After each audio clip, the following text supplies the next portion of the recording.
WUSA 9 Weather Watch is sponsored by Morgan & Morgan. Hey, before we get to the forecast, let's talk about a pretty incredible sight in the sky last night. All right, we're talking about the aurora borealis, or northern lights.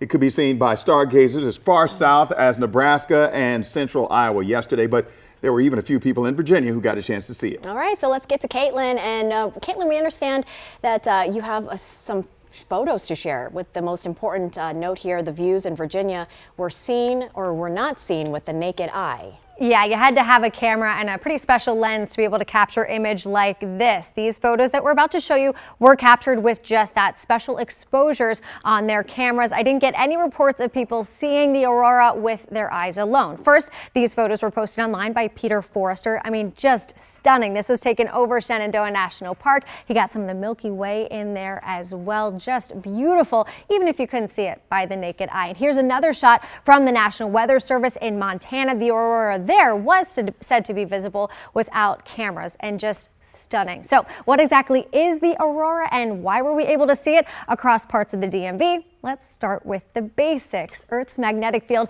is generated in our planet's interior and extends out into space, creating a region known as the magnetosphere. Without the magnetic field, life on Earth would not be possible. The aurora is formed from interactions between solar wind carrying charged protons and electrons out from the sun and Earth's magnetic field.